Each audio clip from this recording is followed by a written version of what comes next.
Yes, guys, how you doing? Welcome back to the Spurs Talk Show. I am Sean Butler. I hope you're all happy and healthy, doing the things you love with those you love to do them with. It's a belter of a day. We've got some belter news to bring to your attention. Not the news you want to see, but I think we all need to calm down a little bit. And the news, of course, if you are just waking up, is that the Morgan Gibbs-White deal is temporarily off, or at least on hold or in limbo, as Nottingham Forest are looking to challenge the notion that Tottenham Hotspur could have possibly known about a release fee, about a clause that they shouldn't have known about unless it came to tapping up the player. Without tapping up the player, they wouldn't have known, allegedly. Lots of room to speculate here. They are seemingly saying the deal is off. They have cut off all communications to Tottenham. It seems like Marinakis is playing a little bit of the weird game here. Bit salty, bit spicy, and it wouldn't be for the first time. But we have to talk about that one. Tottenham are still moving ahead as though the deal is done, allegedly. Morgan Gibbs-White apparently is at the training ground undergoing a medical. So there's two very different schools of thought here. We don't know what's going to happen, but we will talk about it right now. Please smash the like button if you enjoy the content. Please hit the subscribe. If you haven't already, hit the notification bell and drop a comment. Let me know your thoughts on today's topics. This is the main article. I'll be back later with some more for sure. But let's start here, shall we? And go where we will. Let's have a little look, see what this thing. So John Percy was the first person who dropped it. Sorry, no, he wasn't. It was Rob Birch. Where is his name here? Rob Dorset. Sorry. I'm told that Nottingham Forest Football Club consider the deal to Gibbs-White to Tottenham Hotspur is currently off. Forest consulting their lawyers over what they believe is an illegal approach. They never gave permission for talks and have cut all comms with Spurs. Unlikely they can block it, but definitely delayed. What's interesting is now obviously everybody else is jumping on this one. All the other ITKs are saying similar things. On top of that, of course, you have situations that are brewing with regards Manchester City, not with Manchester City looking to get in for Morgan Gibbs-White. That deal seemingly not really a part of the conversation anymore. It was a couple of days ago. But instead, that Nottingham Forest are apparently looking at James McAtee as their replacement. Now, maybe you can put two and two together here and get four, or maybe you're going to get a weird number that doesn't make any sense. But what I would say, guys, is that this sort of shenanigans is not without its precedent. I'm going to pivot in a second to the Chelsea story that happened a couple of years ago with regards Michael Elise, and that there was, all sorts of things that were taking place there. I just want to quickly show you that Fabrizio Romano is also on the same train here. Where is that story? It's not far away, I believe. Oh, sorry, I'm right down far away. Forgive me. Here's the story. And it's saying that, first of all, Noni Madueke has joined Arsenal. But here's the story as well. Nottingham Forest prepare a complaint to the Premier League for Morgan Gibbs-White's move to Tottenham. Nottingham Forest working on potential legal action as they believe Spurs made an illegal approach to the player, as Sky Sports reported. Now, obviously, I'm not a lawyer. I'm certainly not an agent. I don't know the ins and outs of how these things work. But I am going to speculate and say, if a clause was in the contract and it was triggered, then I'm not sure. I was speculating here, but I'm not entirely convinced on what the argument is. If there was some sort of non-disclosure agreement within the contract and regarding the clause, and again, I don't really understand the logic, if I'm entirely honest, and all I ever try and do is understand the logic. I don't really understand the logic of why it would be, what's the benefit of having a clause in the contract if nobody can know about it? And the fact that an agent has let it out has somehow triggered Nottingham Forest's anger. Again, if the clause was only available from a certain time and the moment it became available, the timing, if Daniel Levy just picked up the phone, or whoever it would be at Tottenham, Vinay or Johan Langer, picked up the phone or sent an email, at 1 minute into the activation process of that clause being available, saying, we'd like to trigger the clause in the contract, and Nottingham Forest are saying, how could you possibly know that existed unless you have spoken to our player first? Then again, look, I understand the rules of engagement are that you're supposed to approach the club before you approach the player. But let's be entirely honest. Every single transfer that you see on Twitter from Romano or Ornstein or everybody else, the story always starts with the player's interested in the move. personal terms won't be a problem. Club to club talks, or like it's agreed in principle, club to club talks are now taking place. Does that sort of natural logical conclusion make you assume that before a club reaches out to the other club, they should probably speak to the agent to figure out whether or not there's any interest? Otherwise, what's the point of wasting your time going through a negotiation with the club, taking weeks around contract clauses if the player hasn't approved the move? Are we suggesting that there has to be a situation where Tottenham would phone up Nottingham Forest, ask for permission, then get the permission, then get the approval, then find out whether there's fees, and then you go back to the club and go through the negotiation? Otherwise, how is it that you see all the time one club saying that the player's not available or he's not for sale at any price, but at the same time the player wants the move? How can these things be married up if we're living under the false dawn world of thinking that that there's a protocol in place and that the steps are always enacted in the right order? That clearly doesn't happen. We know tapping up has always been a thing. Alex Ferguson was accused of it, but these days it's just par for the course. I don't think there's anything more to it. However, it's worth just sort of pivoting across for a split second here to have a look at a story that came out regarding, this is from Football 365. This was on 16th of August, 2023. Crystal Palace make Chelsea tapping up complaint after Blues crossed the line in a £35 million deal. Crystal Palace have been aggravated, I'm not sure if you can see that on the screen, by Chelsea and their pursuit of Michael Olise, with tapping up complaints made according to reports. The Blues have activated Olise's £35 million release fee at Selhurst Park as they look to tie up deals for the France under-21 international and Southampton midfielder Romero Lavia. But the Daily Mail insists that Chelsea's interest in the winger have aggregated Palace officials who believe that the Stamford Bridge Club have crossed the line in their conduct during their attempts to sign the player. It's claimed that Crystal Palace have communicated their grievances in an unofficial capacity to the Chelsea counterparts, but they have considered formally reporting their top-flight rivals for making an illegal approach, though whether they are prepared to take such a drastic step remains to be seen. It's understood that the South London club have concerns that Chelsea contravene transfer rules and etiquette, but the Blues are comfortable with the way they have conducted themselves in pursuit of Olise. Nevertheless, it now seems likely Chelsea will now add Olise to the signing of Moises Caicedo, who moved to Stamford Bridge on Monday, while Southampton's Lavia is also close to joining. Now, we know how that story finished. That story didn't finish with Chelsea signing Michael Olise. He's currently plying his trade with Bayern Munich, of course. And so, I'm not sure where this one goes. Most people that are out there are saying it's a delaying tactic. It's obviously irritated Forest, and Forest are not picking up the phone to Tottenham anymore, not engaging any more communications, and they've officially made a complaint. We shall see how that whole thing works out. But at the same time, just remember that Marinakis has got this sort of pedigree for being a sort of guy that acts in a certain way, that is happy to throw mud, is happy to ruffle feathers, he's happy to have arguments. He's clearly a bit of a kind of bolshy guy, a bit of a kind of a maverick, if you like. Look, Nottingham Forest fans absolutely love him. I also will make the argument, a lot of people are in the various comments that I've seen so far, that this is just a reaction to the Nottingham Forest fans going into meltdown about their two of their best players, at least, getting loaned out getting sold in Anthony Elanga a couple of days ago to Newcastle, and now Morgan Gibbs-White as well. Is there a kind of rationale that Nottingham Forest are thinking all of the progress that has been achieved in the last couple of years is now going to kind of, wither away a little bit as they're seen as a selling club by the teams or a feeder club by the teams above them that look at the great outcomes that they had, but ultimately that they still have to participate in the pecking order politics of football? It remains to be seen. Like I say, I don't know how. I'm not a lawyer. I'm not a sports lawyer. I'm not an agent. So I don't know how these things work, but I just say on paper, if we're making the argument here that Tottenham have done something that is egregious and deliberately different and substantially different to what happens in every other transfer, then fair enough.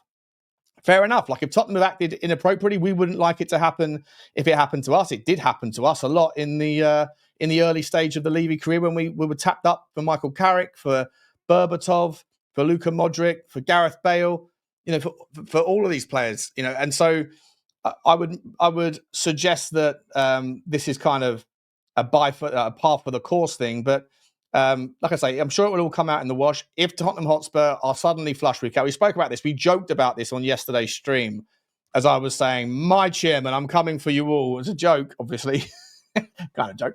But look, if it turns out that Daniel Levy is only knows how to negotiate in one way, which is to let the other side feel like they've sort of been beaten up in a negotiation, and then having this sort of new money coming in and just sort of going about it in a different way, taking a different path here, where you just phone up, trigger a release fee. If they're not familiar with the process, if they're not aware of the conduct, if they're not aware of the clause, if there was an NDA or if there was some rationale or reason as to what it is that they've done that was illegal because of the contract in the clause, then I think that's obviously more of a faux pas on the part of the agent than it is on the part of the buying club. If the agent who works for CAA, not for CAA base, I think he's for CAA Stella, but they're all under the same CAA, obviously the same sort of the umbrella company, then obviously that's you're going to be working in good faith, but you might be falling foul of certain things if you're not aware of the entire circumstances. If you are unknowingly going about breaching contract rules and triggering things, then it comes across as really sloppy on the part of Tottenham. And again, that's not going to kind of ingratiate you with another owner, right? It's another burnt bridge.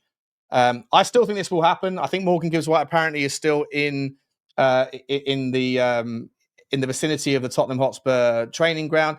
If Tottenham Hotspur were to, here's another variable, right? If Tottenham Hotspur were to conduct a fitness test and take blood, for example, and do all those sorts of things when you don't have the permission to do so, then maybe you've then got access to information about a rival team's player that you shouldn't be able to have. So there could be, I'm just saying, I've got no idea. I'm massively speculating here, but there could be some sort of serious connotations here. Don't forget that Marinakis, like I said, he's not afraid to have a crack. He wrote off letters of complaint to UEFA about Crystal Palace for their conduct, for the fact that the John Textor thing shouldn't have happened the way it did. Marinakis, by the way, did exactly the same thing in sort of stepping aside or like moving his shares into a different fund so that he could avoid the same thing that John Textor tried to avoid. In the end, obviously, Nottingham Forest didn't qualify for the Champions League, and so the consequences of what he was trying to do didn't need to happen in the end because Olympiacos and Nottingham Forest weren't going to be playing in the same tournament anyway. Now that Nottingham Forest are back into the Europa League, he's got precedent of not having any issue at all of writing letters and complaining to the governing bodies for various behaviours. That, let's be entirely honest, he was more than happy to do a similar thing in a scenario where Nottingham Forest had qualified for the Champions League. So it's a little bit of, the pot calling the kettle black a little bit, I would imagine. And I'm sure that Marinakis and his Nottingham Forest staff are just as likely to be, speaking to players before the clubs have done in their pursuit of potential transfer inquiries. How can you know, as I said, how can you possibly know whether there's interest in a player, whether the time cost and the opportunity cost of throwing your weight into transfers is worth it, unless you know whether there's a realistic interest? And the only way you'll know if there's a realistic interest is if you have conversations with the agent or the player. So for me, this whole thing seems like a big nothing burger. And as I say, it might be something to do with the fact that James McAtee is Nottingham Forest number one target from Manchester City to replace Morgan Gibbs-White in that 10-8 role. Really interesting player. Maybe Manchester City, who also have especially Pep Guardiola, who also has a historical problem with Daniel Levy and Tottenham, with the way that we apparently don't allow Harry Kane just to join Manchester City because he demands them to. So maybe there's a conversation that's been had there that will that's also part of it. A little bit of advice, a little bit of sort of backroom conversations. I don't know, massively speculative, guys. But for me, I don't think this is a big deal. I think it's a frustration. If it comes back to bite Daniel Levy, if it turns out that Daniel Levy has absolutely broken rules and broken laws, then it's obviously a cross in his column and it makes him look a little bit silly. But for now, I just think it's a little bit of sour grapes that they didn't think that people were going to know. I'm not sure how on God's green earth there's any logic to the idea of putting in a release clause into your contract if those things are not allowed to be known. Doesn't make any sense to me that there's an NDA on that stuff. There's no logic. Johnny tells me that NDAs do exist in player contracts. If that's the case, fair enough. Whether that's on those sorts of parts of it, though, I'm unconvinced that there's any logic to that sort of narrative myself. But what do I know?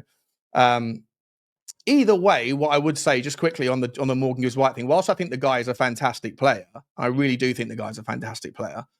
I don't really see him. I mean, he is a 10, but he plays better as an 8. I was listening to Wolfie last night and this morning, Nottingham Forest fan, who was giving a really good breakdown of the guy and his value, his weaknesses, his vulnerabilities, his strengths, etc. And he was saying, look, if you really want to get the best out of him, you play him in the 8, because in that 8, he's going to be less likely to do the things that he does, which frustrates Forest fans, which is, basically miss easy opportunities, overhit or overcomplicate passes that when they work, they get onto the highlight reel, but you see he'll attempt 8 of them, overly complex and unnecessarily complicated passes when simple ones would do. In the 8, you're going to have a little bit less time to do that. In the 8, you're going to have a little bit less opportunity to miss your sort of conversion metrics. I like him in an 8. I think he's a bulldog. I think he's a terrier. I think he's a really hard-working grifter and a grafter. And I think he is the sort of player that would be add a little bit of steel, add a little bit of bite into our team that we don't currently have. I think we need a little bit of feistiness. And I think him and Mohamed Kudus in that score would be excellent. I also think in the 8, for what it's worth, we don't then have that problem with having too many sort of chefs in the kitchen, if you like, because I still think we do have, whilst we have many options in that forward line, going after Morgan Gibbs-White, I don't think it solves a problem that we have.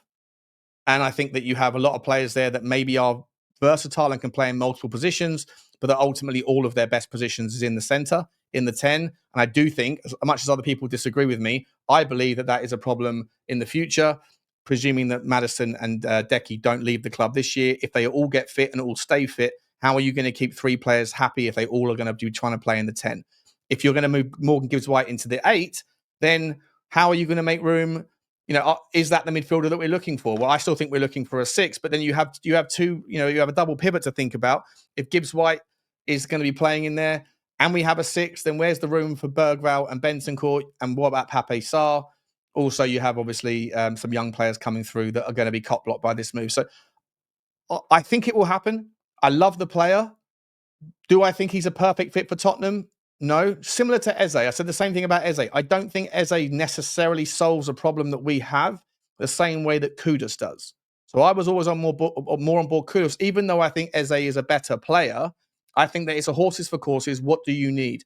And for me, I'd make the same argument. If Tottenham do get cop blocked here on Morgan Gibbs-White for legal reasons, if that happens, yeah, it's a mistake and it looks a bit stupid. And certainly there's got to be questions asked around who's made that mistake and why did it happen and whatever. But I don't necessarily think it's the disaster, because I do think that Tottenham can then go and spend, if they've got that money to spend. And I think now, unfortunately, I think the cat's out of the bag. The investment is definitely here, whether that's through a big sponsorship deal, a naming rights deal, whether that's for a 10% stake in the club that we don't know about yet, that hasn't been approved, but it's there in formality, or whether it's through direct injection of capital from the owners that will have to be announced at some point very soon if we're spending that money.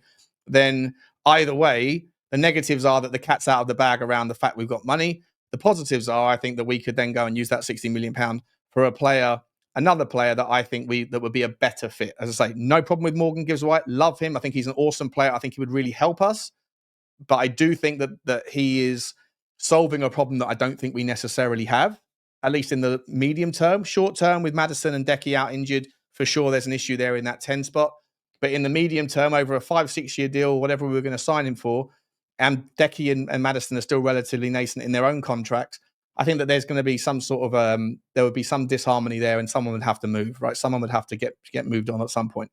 If we could go and spend that money in a world where it gets blocked, I don't think it will. I think it will go through, and I'm very happy with it. But in a world where it does get blocked, I think that frees up some money, as long as we still have the other money behind it as well to go again, and then we can talk about other options. I'm sure an Adam Wharton would be the most sensational next signing for Tottenham, or someone like him, a proper 6, a proper DM that has time on their side, that has a huge ceiling, that has improved every year they've been in professional football, that's Prem proven, tried and tested.